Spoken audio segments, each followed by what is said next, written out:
Welcome to the Automoto Storytellers Podcast. I'm your host, Harold Osmer.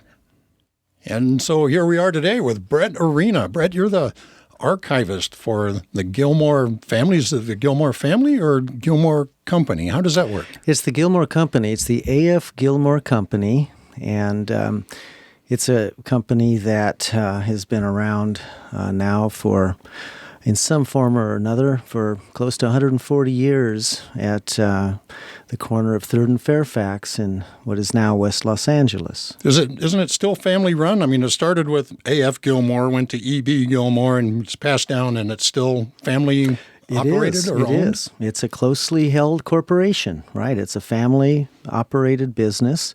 And, of course, that's the site of the Orignal Farmers Market at 3rd and Fairfax that has been there since July of 1934. So there's a long, varied history, starting right around 1880, when Los Angeles was a slowly growing town, we should say, at that point. So the Gilmores are a pioneer family. So A.F. Gilmore himself didn't just decide he's going to buy some property. He had to have started somewhere. Did he come here as a young man, or was he born in Southern California? How do you even get interested or involved in the dairy industry in particular? Right. Well, his full name was Arthur Fremont Gilmore. He was born in 1850 in a town in Illinois called Millersburg. And in 1850, California became a state in the Union. And one of the people that was most instrumental in making that happen was John Charles Fremont. So I like to think that he was given that middle name at a time when John Fremont, the Pathfinder, was a national hero. So perhaps it was preordained that he would come out here to California to seek his fortune as a young man, as so many Midwesterners were doing during that period. The Transcontinental Railroad had been fully connected by the time he wanted to come out to California, and he did so on the railroad. He brought some really beautiful furniture from Illinois, which is still in the holdings of the A.F. Gilmore Company. Still there? He didn't. Yes, he didn't have a whole lot of money. He's a farm boy from Illinois, but he was a very serious-minded individual and hardworking. And he went to work for a gentleman by the name of Julius Carter, who had a dairy farm in Compton. Compton being a very good place for agriculture at the time because the water table is very high to the surface. The first artesian wells in Southern California were drilled in Compton after the Civil War. So he was very successful there. And he saw something in this young teamster who was driving his milk wagon, and he offered him a partnership. So Arthur Fremont Gilmore, apparently with very little collateral, was able to get $500 from a bank, a loan. So they were impressed with him as well. And so with that $500, he bought into Carter's dairy operation. In 1880, the property in the heart of Rancho La Brea came up in a bankruptcy sale. So in May of 1880, the two partners won the auction for this property, the 256 acres, which had been owned by a gentleman by the name of James Thompson, who in the late 1850s was our county sheriff. So, and he is the one that built the original two-room adobe, which is now known as the Gilmore Adobe. That's still there, isn't it? Which is still there. Excellent. So Arthur Fremont Gilmore built two more wings onto that adobe, and that's where he was able to not only raise his family, but to house his farmhands that were working the ranch. In 1890, the two partners decided to amicably part ways. It was a little bit untenable to have two ranches that were so far apart from one another, with transportation being an issue. And so after 1890, Arthur Gilmore owned the property. The two gentlemen drew straws, as a matter of fact. So it could have been conceivable that Mr. Gilmore would get the long straw and perhaps choose the the better watered property, but he got the short straw. And so Mr. Carter chose to go back to Compton, and Arthur took over the operation of the dairy ranch there at what was known as the Gilmore Ranch at the time. So they drew straws figuring one of us gets to choose, and we'll choose one spot or the other, and the other guy gets the other part. Right. And that's very amicable. Yeah. That seems a reasonable way to go. Yeah. Excellent. They remained friends. Yeah. And then as he's in business and developing eventually the oil company and everything else, he had to be connected to a lot of the elites, let's call them, the upper crust of society in Los Angeles. Was there any connection to a lot of the other people? I mean, it seems like kind of an outpost, and a farmer guy said, but if you're big enough in business, you're not very far out on that outpost, So how did some of that work? Yeah. Well, Arthur Fremont Gilmore married a woman named Mary Eliza Bell. Her father, James George Bell, was the founder of the city of Bell. So that was the Bell Ranch, and Mr. Bell ended up subdividing the Bell Ranch there, and his son, Alfonso Bell Sr., they both subdivided it and did very well financially from that subdivision. Alfonso Bell was the half-brother of Mary Eliza Bell. Mary Eliza Bell was born in Missouri to the first wife of James George Bell. Unfortunately, that woman, her mother, passed away in Missouri. And so he came out here, James George Bell, and was very friendly with the Hollenbeck family. The Hollenbeck family had one of the early trolleys, horse-drawn trolleys here in Los Angeles, as a matter of fact. Very prominent Presbyterian family that would go on to be among the founders of Occidental College. So Alfonso Bell went to Occidental. He became a tennis star with the money that he was, in fact, the California tennis champion in 1906, I believe. And Alfonso Bell ended up taking the money that he and his father had made from the sale of the property in the city of Bell, and he bought a big parcel in Santa Fe Springs. And he had envisioned being a farmer and having a bunch of fruit trees over there, different varieties. And he ended up digging a well there. This is now in the early 20s. And by this time, the petroleum industry was one of the leading industries in Southern California. Perhaps he had an inkling that it would be a good idea to maybe test what was under the ground there in Santa Fe Springs. Well, he hit oil in a very big way. And Alfonso Bell became one of the wealthiest people in the country. In about 1923-24, this gentleman had contracts with a lot of the large oil companies, including Standard, to drill oil on his property. So he was receiving royalties to the tune of $300,000 a month in the mid-20s, if you can imagine and that. That's not a name that I'm real familiar with. You don't hear a lot about this guy. You hear all the other names that came from that, but...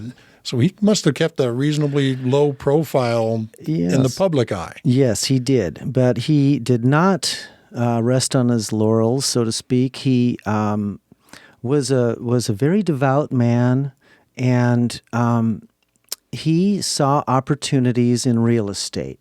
So rather than just putting all this money in the bank and being satisfied with that, he started buying up property. And the property that he bought is among our most valuable parcels in the entire West Coast right now. He had a very good nose for opportunity, let's say, and he bought the property that is now Pacific Palisades, and he bought the property which is now Bel Air, and that's where the name Bel Air comes from. Yeah. He also developed a lot of Westwood and a lot of Beverly Hills. And his son, Alfonso Bell Jr., would become a congressman from the Westwood area for many decades, as a matter of fact.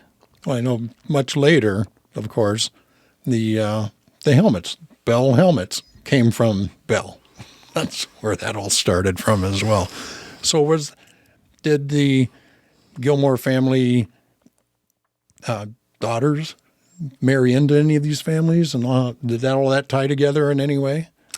No, the daughters of Earl Gilmore married professionals. But one other family that is very noteworthy was the Hancock family. And, of course, they were just to the south. They were the neighbors of the Gilmores. And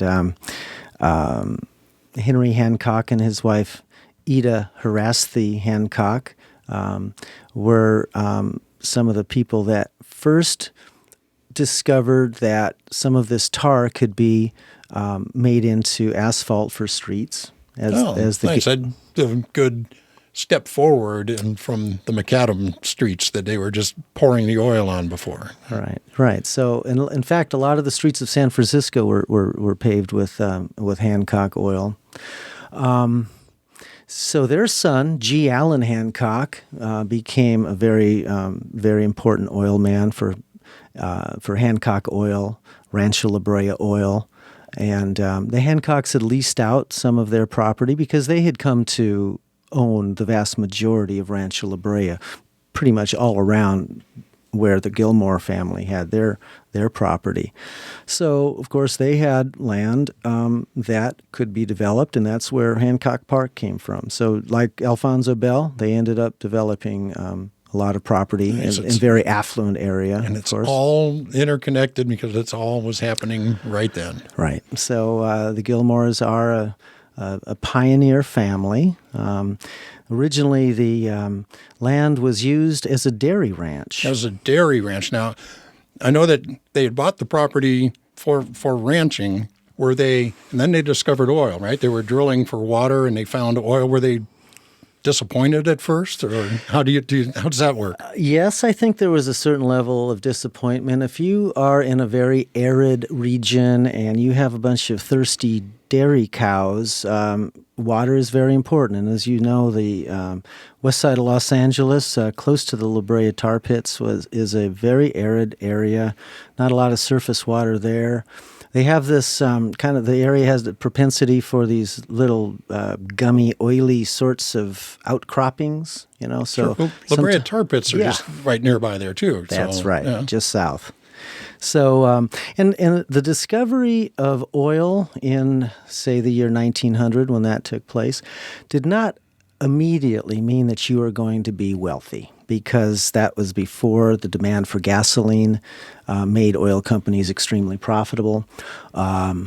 Oil was generally used for lubricating machinery, for the production of kerosene, for road oil, for making roads out of asphalt. Road oil. Now, that's something we don't think too much about, because the Gilmore property at 3rd and Fairfax today is pretty much in the middle of town, if you think of it, Yes. And it's very popular, easy to get to. But back then it was out in the boonies, and most of the roads were just dirt roads and a lot of ruts and things of this nature. So putting tar or oil on them would help keep the dust down. Absolutely. So you got to imagine there was a huge market for that. That probably staked them pretty well. Yes, that was the first endeavor that the company was really successful at, and the Gilmore Oil Company had a road oiling division all the way through its history that was separate from the motor oil and gasoline division that really made it a household name in the 1930s and into the 40s. Did they produce kerosene and all that stuff early on then Yes. too? Did they refine this themselves there, or was it done off the property? Well, the road oiling end of the business really had its center on the property. Now, we have to realize that in 1880, when A.F. Gilmore and a partner in the dairy business came to own the property, it was a 256-acre parcel, so relatively large. It was in the heart of Rancho La Brea, Brea, of course, meaning tar in Spanish. The road oiling aspect of it was done on site. There was a very large boiler house with huge stacks coming out of it, and with not too much refining, basically heating the oil, the crude, you could take out most of the impurities in the water and other elements that were not desirable.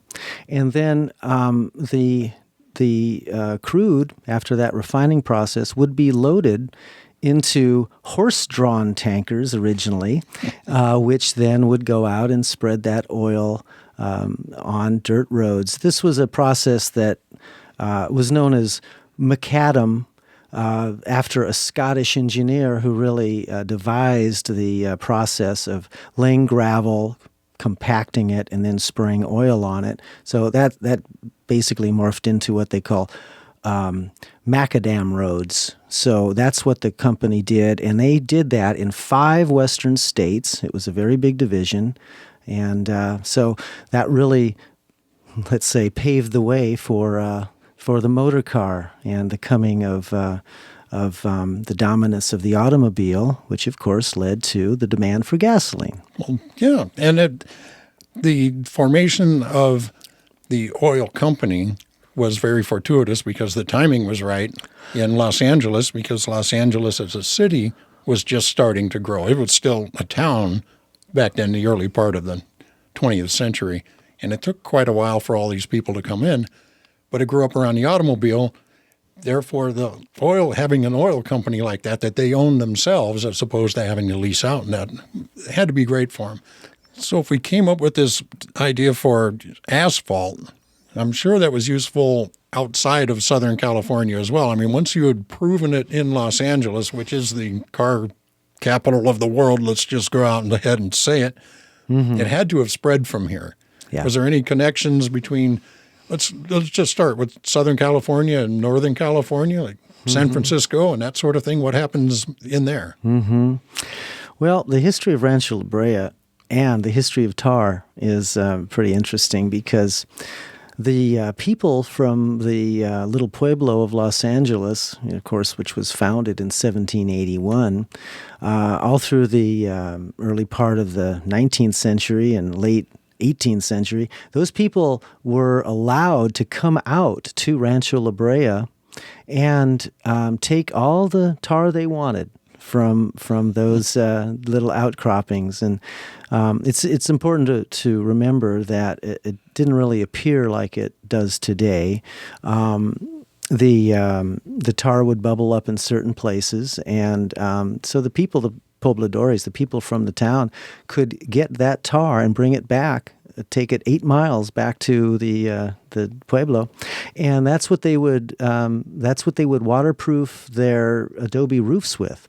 So that really has an interesting part during the Spanish, Mexican periods of Southern California.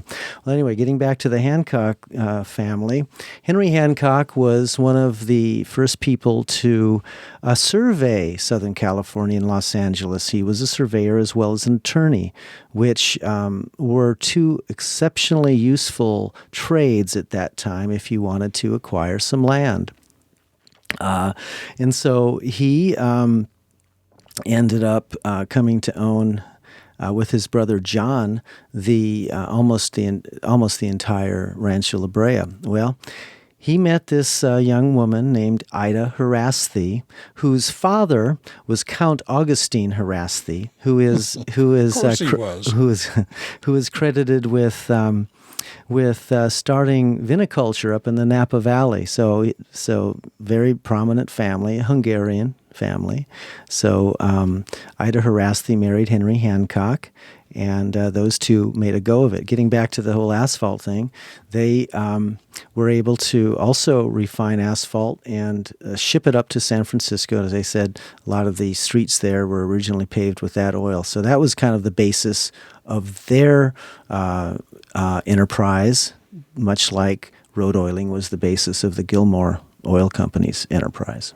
Then they got involved in the automobile racing scene. And isn't that how they started marketing their fuel and that sort of thing? How did that work out?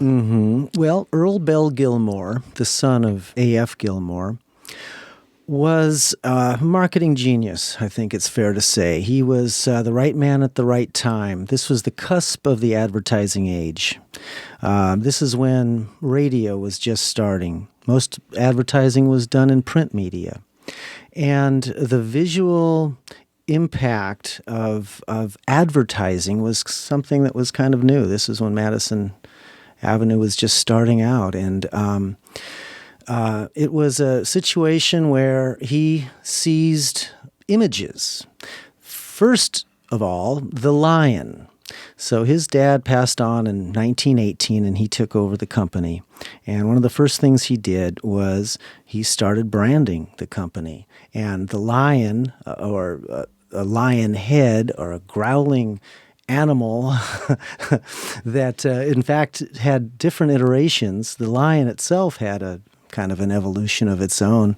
But having that image of a powerful, strong, resilient beast, king of the jungle, would really be something that stayed with the company, and it branded its gasoline as Red Lion, its motor oil as Lion Head. Well, sure. I want that beast in my engine as I'm driving along. I need that extra power. So that's where it comes from then, is from that. Didn't they even at one point brought about an actual lion and incorporated that into their, especially a lot of their visuals and the early movie stuff that kept showing up? Well, several lions. The first one was the brainchild of an aviator who was a stunt pilot and racer by the name of Roscoe Turner. And he was a self-styled gentleman, very flamboyant. And he was flying around in the Gilmore plane. So this particular Lockheed Air Express had been customized, and this was a very fast plane. And he came up with the idea and pitched it to Earl Gilmore. He says, "You have all this lion imagery here, and on these signs, and on your gas pumps, and how about if I adopt a baby lion, and I fly him around in the plane with me?" Can't we just run down to the lion store and pick one up? Huh? Interesting. Well, Universal Studios had used a lot of animals in the early days of silent movies. And one guy that Carl Laemmle had do a lot of training was a gentleman by the name of Goebbels. So this gentleman, Goebbels, he had a lion farm, actually, and he also had other lions that had been in the movies, other animals. But this was out in Agoura, not far and from where we are.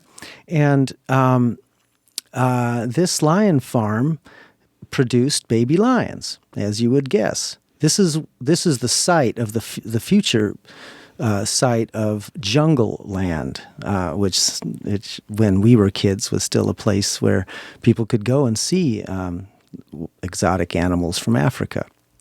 So that's where Roscoe found Gilmore, the flying lion. He was just a cub at the time. But they flew around the country for about 6 months in the year of 1930. Those two characters set the airspeed record from New York to Los Angeles in May of that year. Did they credit the lion for actually co-piloting the plane or anything like that? Well, from what I've heard, the lion wasn't all that keen on being up in the sky like that. He would generally hunker down in the cockpit, from what I heard, but he was a good sport. The thing about Gilmore, the flying lion, was that he grew up so fast. You get over 500 pounds on a full-grown lion. That's a bit of a load. He became a very big lion, and so that's why his flying career was really limited to about 6 months or so. But they logged over 30,000 air miles together. Very nice, very nice. Well, the Gilmore, through their fuel companies, promoted a lot of motorsports. They were at Bonneville. They did speed records there. They were in the air. They were also on the water, and he did a lot of these things. And this was prior to 1930. So this had to be a very busy, active sort of time while they were still developing their own company. Yeah. 1930 was really the watershed year when they really started. That's when the lion was adopted.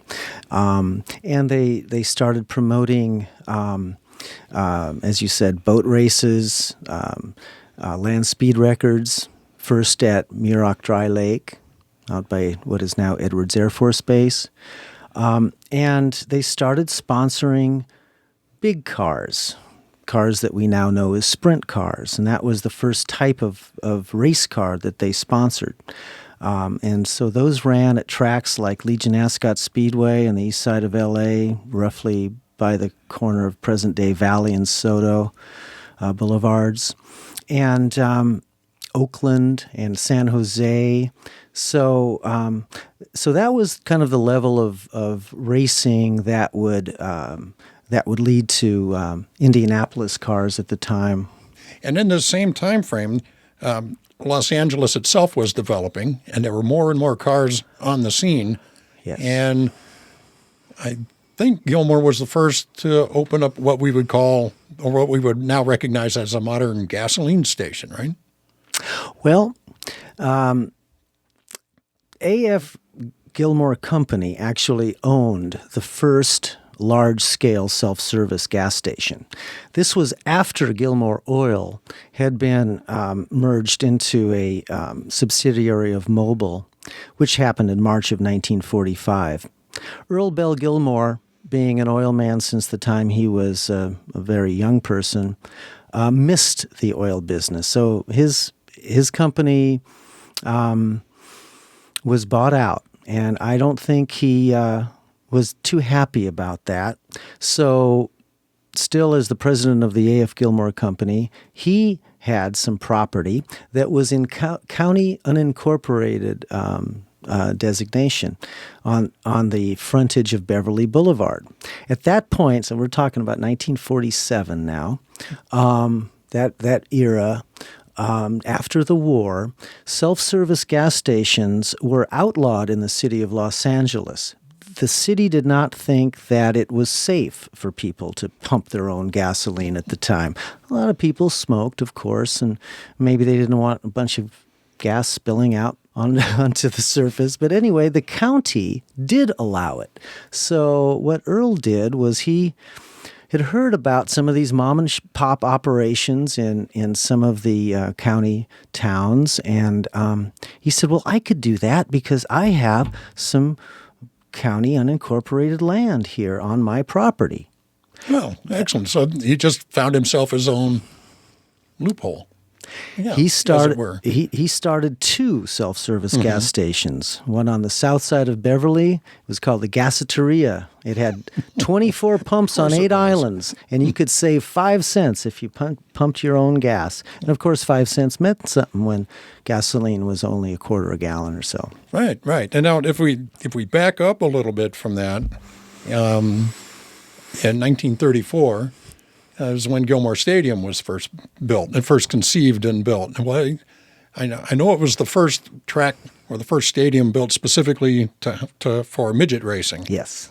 There was a lot of other events and things there, but what else was the genesis behind building Gilmore Stadium as a sports arena? Well, Earl Gilmore had seen the wells on his property be capped by that time. So to back up just a little bit, by about 1921, the city of Los Angeles was passing ordinances against the large-scale extraction of petroleum adjacent to residential areas. So as we can see from the photo, the city really grew up around what was known as Gilmore Island. It spread from the east. So in the early 20s, these ordinances really spelled the doom of the oil field that was really known as the Salt Lake oil field. This oil field stretched from roughly La Brea on the east to San Vicente on the west, from Wilshire on the south, past Melrose on the north. So it was a big swath of land that was dedicated to oil production, and not just the Gilmore Oil Company, but as these ordinances were passed, the wells were capped, and so he ended up having a large piece of land there, and he was looking to develop it. Fortunately, the Gilmore Oil Company was successful to the point where he did not have to sell it off like so many other large landowners for subdivision, so he was able to hold on to it. So in really 1933, a motor racing fad called midget auto racing was really it was born. just getting started then. Getting started. And some small tracks, including the football field at Loyola High School on Venice Boulevard, were places where these midget races would happen. Originally as an intermission event from motorcycle races. Right, the speedway motorcycles that are still popular today, Right. on a local kind of level there. Right. And so he builds this stadium, and I know that he put the lights on the inside to light the arena itself as opposed to outside. Right. And to put on a big show. And then he noticed, of course, that the midgets were unreliable, and so he helped finance, or he did actually back the development of the Offenhauser engine, which went on for many decades after that. Right. But along with the midget auto racing, what other kind of events took place at Gilmore Stadium? I know there was a handful of them. What are some that most folks probably never heard of before or never thought about? Well, its proximity to Hollywood led to the very first event, which took place on May 18th, 1934. It was a Screen Actors Guild fundraiser, as a matter of fact. So Eddie Cantor was the president of SAG at the time, and they put on this event with all kinds of automobiles and horses and chariots, and it was fairly well received by the public. SAG was just becoming a union at the time. So that was the very first event. And then there was a motorcycle race. In 1934 and 1935, there were motorcycle races held at Gilmore Stadium. And then later that month, on the 30th of May, 1934, was the very first midget auto race. And as you say, you're correct. These were engines that were outboard engines, were motorcycle engines. Not very reliable. No. And you need the show to keep going for the crowd to be entertained. Otherwise, if everybody's got to stop, we don't want to watch a guy fix his engine. So Gilmore Stadium, when they were running these races, they must have started, in the springtime? And I know they ended at or around Thanksgiving or Christmas, because it does get cold out here. Not kill you cold, but cold. And so they would end, and they started the Gilmore Grand Prix at the end of the thing. What were some of the drivers that ran back then that, a lot of folks would know the names of today? Well, the one that I would like to mention off the bat was a racer by the name of Bob Swanson. Bob Swanson won more races at Gilmore Stadium than any other driver. He was a extremely skilled racer, and he was known for his very fast starts, and he came up with 58 victories at Gilmore Stadium between 1934 and 1940. So that was really the first big star. Midget racing requires a certain amount of stamina.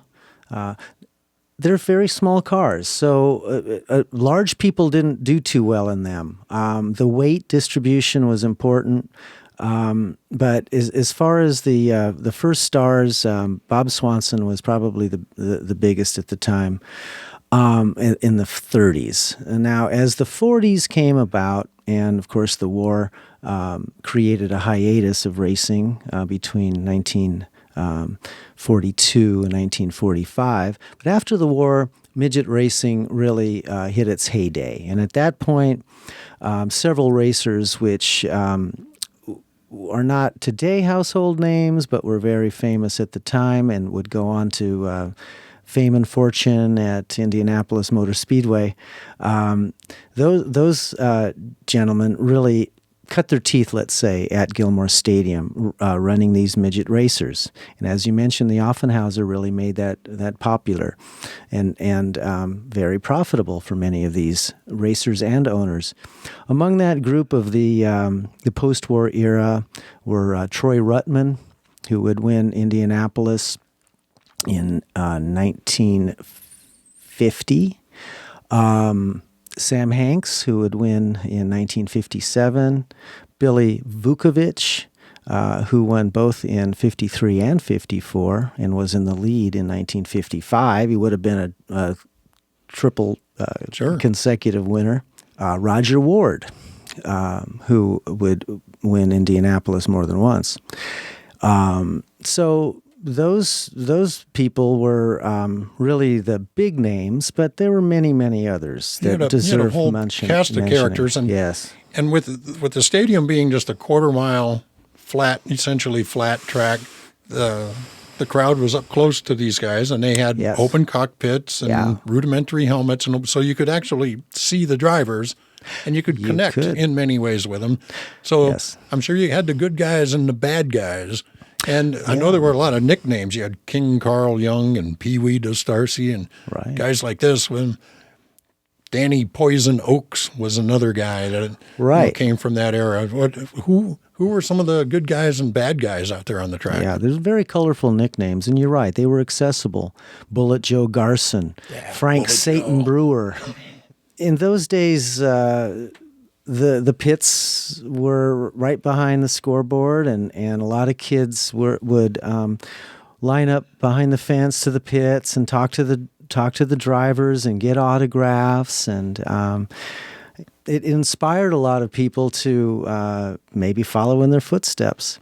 But getting back to the villains and the good guys, the biggest villain was Pee Wee DeStarcy, and his brother Dominic DeStarcy was the guy that really promoted the first midget races in Los Angeles at Loyola High School. And so he started the sanctioning body called the Midget Auto Racing Association. So colorful brothers of Italian heritage. Their name was DeStasso, but the announcer at the stadium couldn't quite get his tongue around the word DeStasso, so he called him DeStarcy, and they actually changed their names to DeStarcy, D-I-S-T-A-R-C-E. So Pee Wee was the sanctioning body president, and he was the guy that started the races in the 1930s. And his brother, who had been somebody who was very good at driving cars because he had driven for bootleggers, kind of similar to some of the early NASCAR races. So Pee Wee was pretty fearless behind the wheel, and he saw an opportunity to make some money, and he became quite a successful racer in his own right, but he was kind of known as the villain, and he would give the one-finger salute a lot of times to some of the fans that were booing him, but it was all really a good-natured sort of thing. It was just kind of like our modern-day wrestling. I would imagine they were out there pretty much every week, so everybody kind of gets to know everybody, and you know what you're in for when you go to the race anyway. Right. So everybody's in on the joke, and it makes it a lot of fun from Absolutely. So yeah, some pretty acrobatic crashes and flips. Oh yeah, well they're open wheel cars. Yeah. And when open wheels come together, of course they're counter rotating. We don't need to try and describe all of that, but when they come together, you get a lot of drama. And I would imagine there were a few fatalities there over this time. There were, unfortunately. There were 5. 5 over 15 years in this particular era is actually not bad. I mean, they're all tragic, but considering how hazardous racing was in general, I would imagine that Gilmore Stadium was safer in many ways than a lot of the other facilities that were around at the time. It was a dirt track. It was 60% clay and 40% decomposed granite. And that decomposed granite actually came from the Hollywood Hills. There's a lot of that there. And so there would be a process of compacting it, watering it down. But by the time, let's say, the main event would take place, which is generally the eighth race of the evening, it was getting a little dry. And there was a lot of dirt and a lot of dirt clods that would come up. And in a lot of the photographs that the archive holds, you will see that the spectators are up a few aisles because so much dirt would get sprayed, especially around the corners. There was a technique to midget racing. These little engines, the Offenhauser being the most notable, were very powerful. And there would be these power slides that the racers would have to go into around the corners. So a lot of times these racers, they were really sliding sideways. Of course, that's an unpredictable sort of a maneuver, and some of them would hit dry spots and spin out or maybe even go into the infield a little bit. There were a lot of lead changes and a lot of daring. It took a lot of guts to be in a car that size. Right. And Gilmore Stadium, as you had mentioned, was in the middle of a residential area. Yes. So I would imagine a lot of folks would drive in, but there was also opportunities for many of the local people to just walk across the street, essentially, and go watch the auto races every Saturday night. So that had to be a great thing. So. Yeah. In fact, the races were held generally at nighttime during the week on Thursdays, and it was pretty loud. There was a move to really try to ameliorate the sound component of it, and that was kind of fortunate for us archivists and racing historians, because if we see a photograph of a particular car with a black background because it's night, you might not be able to see any features of the particular stadium. And so you're wondering, well, what stadium, where was that picture taken? Well, because Gilmore being in the middle of the city, it was required to have special mufflers. So the mufflers were a lot larger on the cars that raced at Gilmore. So that's a way to identify photographs when there's not a lot of other defining characteristics in the background.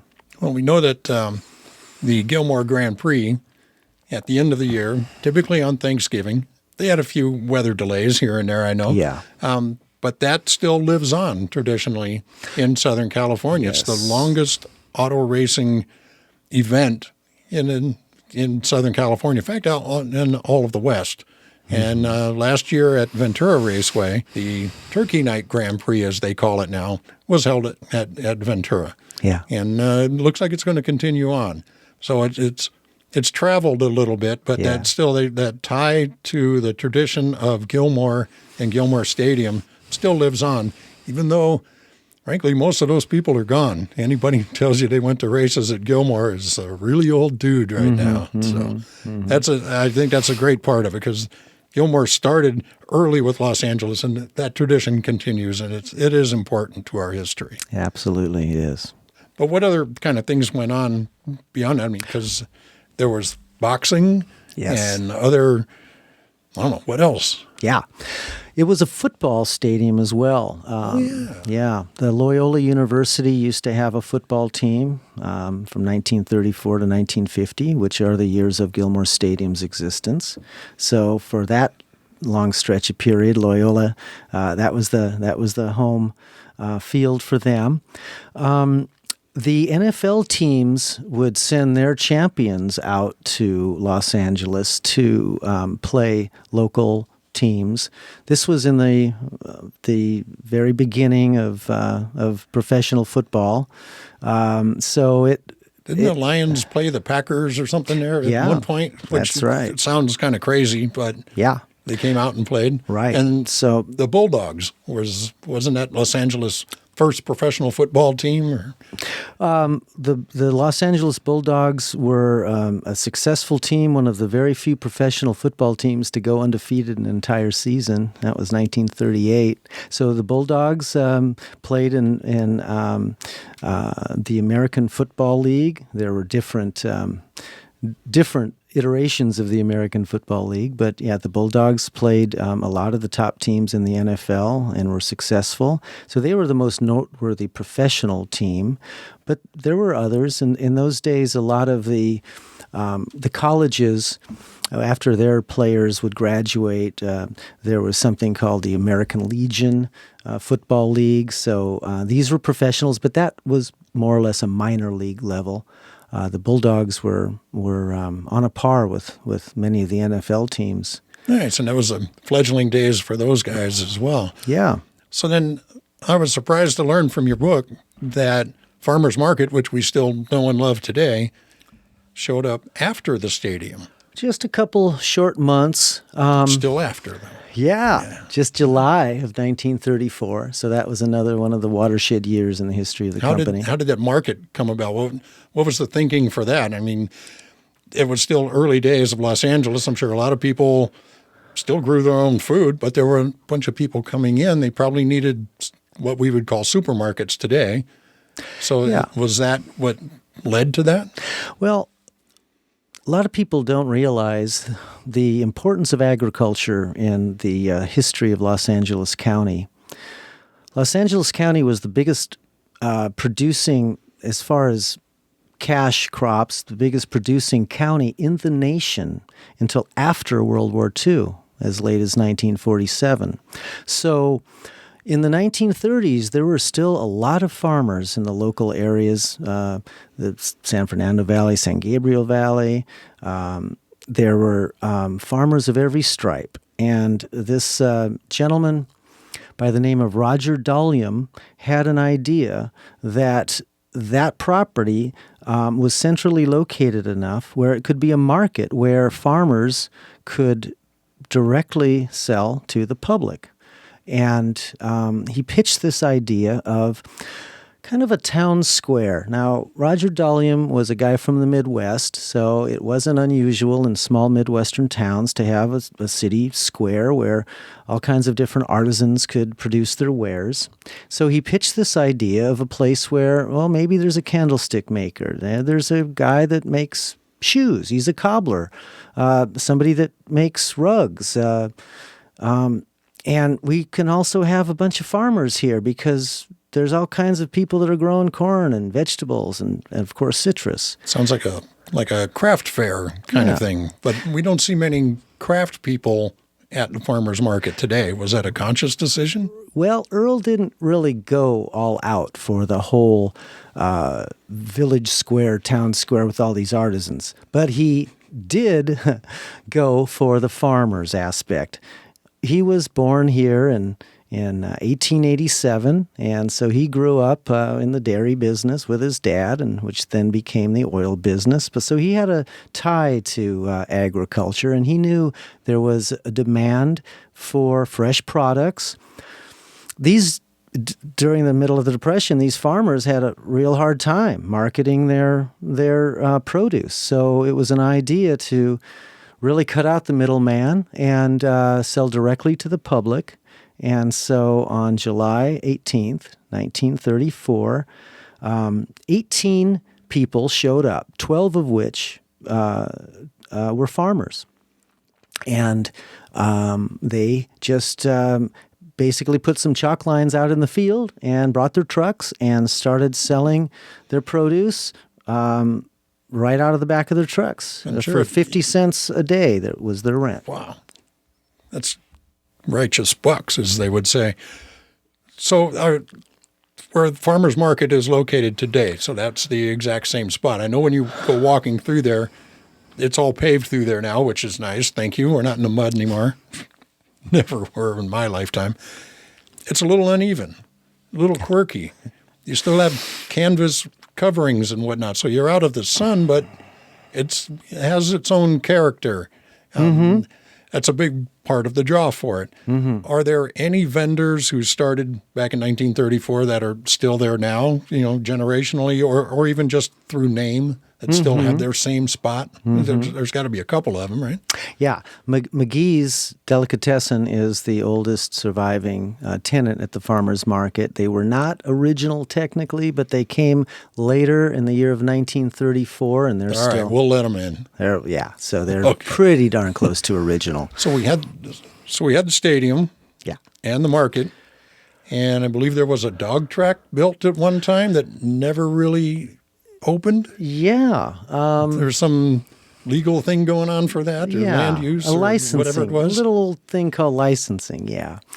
Earl Gilmore was a man of big dreams, let's say, and he was a very prominent individual, both socially and within the business community here in Los Angeles, and he had the idea that a dog racing track might not be a bad idea right there. It's got to be easier than horses. Yeah. And it turned out, well, the horse racing crowd, of course, Santa Anita had been around for a while, and they didn't take too kindly to that sort of idea. And I think a lot of the neighbors were not very fond of the idea or the possibility that there could be gambling there, gambling on dogs. So he never was able to get the license necessary. But in a way, it was fortunate because when Roger Dalium started putting together the stalls of the farmers market, he had an ample supply of lumber right there on this grandstand for the dog racing track. So they dismantled it. Well, they gave him permission to build it, and then they wouldn't let him run it. So then they took all that material and used it to build the farmers market. Yes. What did they put on the place where the dog track was? Well, Eventually. Yeah, that eventually became really the site of the Gilmore Drive-In movie theater. So you had a drive-in theater, you had the farmers market, and you had Gilmore Stadium. Gilmore Field figures into this somewhere along the line. Where does that fit into the timeline on that? Yes, it does. In 1939, Gilmore Field was built as a baseball field, and there was a team up in San Francisco that was known as the Mission Reds that wanted to move down here to Los Angeles, and they did so, and this beautiful modern baseball field greeted them. So this was the home of the Hollywood Stars, the second iteration of the Hollywood Stars to be historically correct. There's a lot of levels to the various sports teams that came and went, and especially in the early days. Yeah. So this stadium, did it have lights in the stadium? Oh, or yeah. was it all day games? No, there were mostly night games. In those days, the Pacific Coast League was a very popular league. A lot of major leaguers that maybe were past their prime chose to come out west and play on a Pacific Coast League team. The travel was a lot lighter. In those days in the major leagues, the teams traveled by train. So you'd have to go out to St. Louis, New York, Boston. You're all over the country, at least the eastern half of it. And in the Pacific Coast League, there were only 8 teams up and down the coast, and they generally played 7-game series. They would have Mondays off. They'd play Tuesday through Saturday and then a doubleheader on Sunday. And so they were in the same town for most of a week. So the travel wasn't bad. The pay great for them. Yeah, the pay was really commensurate with the major leagues. So the Hollywood Stars had a very successful run, and they won 3 Pacific Coast championships while they were at Gilmore And this Field. was all pre-Dodgers and Angels. I mean, I'm sure, the Angels started here more or less, and then evolved into the Major League Baseball, which all came mostly from the East Coast, right? Yeah. So the Los Angeles Angels were one of the pioneer teams of the PCL, which goes back to 1903. So the Los Angeles Angels, that's an old team, an old name. And of course, the first iteration of the Hollywood Stars played at their baseball park, Wrigley Field, at 42nd and Avalon. So that was a different location. Right. A lot of folks it's easy to get the history mixed up because there were so many places. So we had two different fields here operating. Right. And we had two different teams, which led to a very heated rivalry. The Los Angeles Angels and the Hollywood Stars had the longest fight in professional baseball history, as a matter of fact. And that happened on August 2nd, 1953. And it's an interesting story because our chief of police, William Parker, was watching the games on his little television from his home. It was a doubleheader. It was a Sunday. It was the sixth inning. And this fight broke out. And these umpires, who were generally not quite as large as the baseball players. Right. There were only three umpires, and they could not break up this fight. So William Parker called the police department, of course, which he ran. He called downtown, and he said, get as many squad cars out to Gilmore Field and break up that fight on the double. So he saw the game, it got out of hand, and so he called in the troops to come and break it up. Hey, there was another game. There was another game to play. There you go. Right. Yeah. It was a doubleheader. It was only the sixth inning. So this is my day off. What are you guys doing out there, crazy guys? Go break this up. So it was a very heated rivalry. Another popular item that was out there was the Pan Pacific Auditorium. Yes. Now, that was in the same general area. Was it actually on Gilmore property? Yes, it was. But it wasn't owned and operated by the Gilmore family. Well, initially it was leased to the Pan Pacific Auditorium Incorporated. That was owned by the Henderson brothers. Cliff Henderson was the promoter of the National Air Races. So he was the guy that put on races that people like Roscoe Turner would participate in.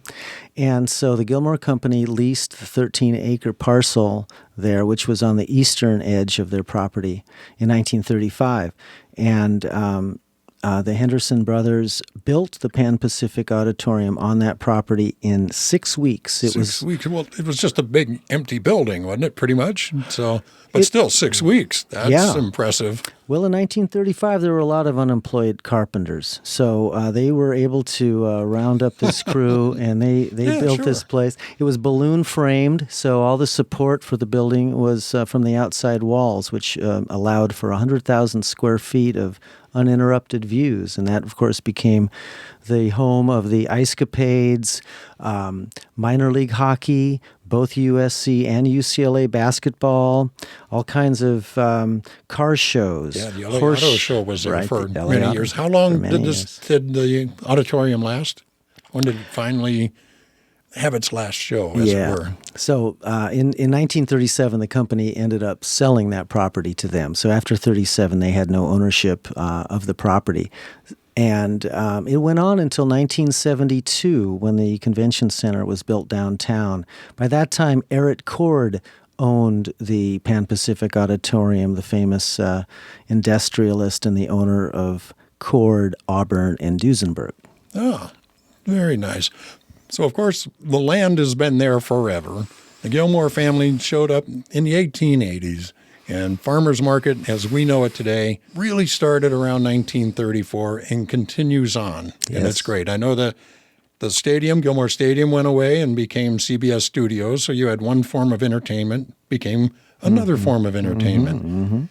Things keep evolving there, and 20 years ago, the Grove came into play and took up a large part of the property over there, and it provides still an outlet. So things are still changing and yet staying the same over there at Farmers Market, as we call it now.